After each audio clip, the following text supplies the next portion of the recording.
వేటాడుతూ వెళ్తూ ఒక యోగీశ్వరుని దగ్గర ఆగి ఆయన తపస్సులోకి వెళ్ళిపోయాడు.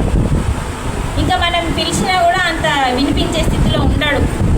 పిలుస్తున్నాడు ఆయనని వెళ్ళి, రాజు నాకు దాహమవుతుంది, మీ ఆశ్రమంలో నుంచి నీళ్ళు ఇవ్వు అని అడుగుతున్నాడు. ఆయననేమో తపస్సులో లీనమైపోయింది, వినిపించాలి. అప్పుడు నేను రాజు నచ్చి అడిగితే నువ్వు ఇయ్యవా, నీకు ఇంతనా, నేను రాజుని అన్నాడు. ఇస్తలేడని చెప్పి పక్కకే చనిపోయిన పాము ఉండే, ఆ పాముని తీసి మెడలో వేసి ఆ ఋషికి మెడలో వేసి, తర్వాత ఈ విషయము ఇంకా చాలా వివరంగా చెప్పాలి అద్దు. ఆ విషయము కొడుకు తెలిసింది. నా తండ్రిని ఇంత అవమానిస్తాడా, ఒక తపస్సులో ఉన్నాడు అంటే సాక్షాత్తు దైవస్థితికి వెళ్ళిపోయింది ఆయన. అలాంటి స్థితిలో ఉన్న నా తండ్రిని అవమానిస్తాడా, ఎవరు అవమానించిన చెప్పి ధ్యానంలో కూర్చొని మూడో కన్నుతో ఎవరు అవమానించారని చెప్పి చూసుకున్నాడు కొడుకు. చూడగానే పరీక్షిత్ మహారాజు కనిపించగానే ఆ పరీక్షిత్ మహారాజుకి ఈయన శాపన పెట్టేసింది. ఏ పామునైతే నా తండ్రి మెడలో వేశారో ఆ పాము జాతిలో నుంచి ఒక పాము ద్వారా 7 రోజుల్లోపల అంటే వారం రోజుల్లో పాము కాటు ద్వారా మరణిస్తాడు అని చెప్పి శాపన పెడతాడు. పెట్టగానే ఈ ఋషి ధ్యానంలో నుంచి బయటకు వస్తాడు. వెళ్ళి గబగబా రాజు దగ్గరికి వెళ్ళి చెప్తాడు.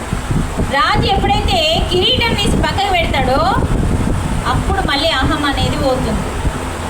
ఎందుకంటే కిరీటంలో ఉన్నాడైనా, పక్కకు పెట్టగానే మళ్ళీ ధర్మం సత్యం గుర్తుకొచ్చి నేను పొరపాటు చేసినా, ఇలా చేసినా నేను అని పశ్చాత్తాపం పడుతూ ఉన్నాడు రాజ్యంలో. ఆ టైంలో ఈ ఋషి వస్తాడు. మరి నా కొడుకు ఇలా శాపన పెట్టిండు, మీరు తెలుసుకోండి అని చెప్పగానే ఆయన అడిగిండు, మరి నాకైతే ఇంకా మోక్షం రాలేదు, నేను చివరి జన్మ చేసుకోవాలి, మరి చివరి జన్మ ఎప్పుడు వస్తా అంటే వ్రతం చేస్తే, పూజ చేస్తే, తీర్థయాత్రలు తిరిగితే మోక్షం రాదు అన్నాడు. నేను చెప్తలేను, ఎవరు చెప్పిండ్రు?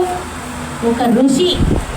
మరి ఏం చేస్తే మోక్షం వస్తుంది అంటే జ్ఞానం, ధ్యానము, జ్ఞానం. ధ్యానం చేస్తే జ్ఞానం వస్తుంది, ధ్యానం ద్వారా జ్ఞానం, జ్ఞానం ద్వారా మోక్షం. అయితే గీతలో కూడా అదే చెప్పిండు.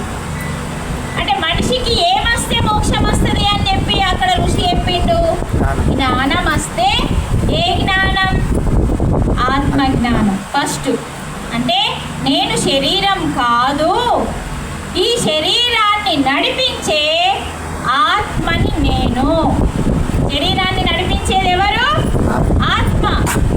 ఒకవేళ శరీరంలో ఉన్న ఆత్మ పక్క జరిగిందనుకో, శరీరం పనిచేస్తుందా? ఇక్కడ లేరు మీరు ఎవ్వరు,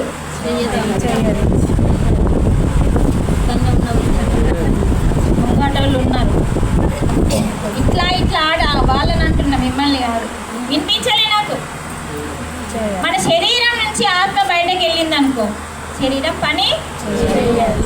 ఎందుకంటే ఆత్మ లేదు, ఆత్మతోనే శరీరం పనిచేస్తుంది. అంటే ఇక్కడ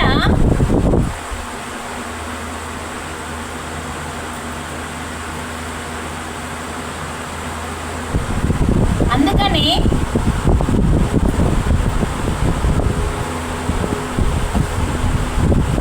ఆత్మ అనేది పరమాత్మ.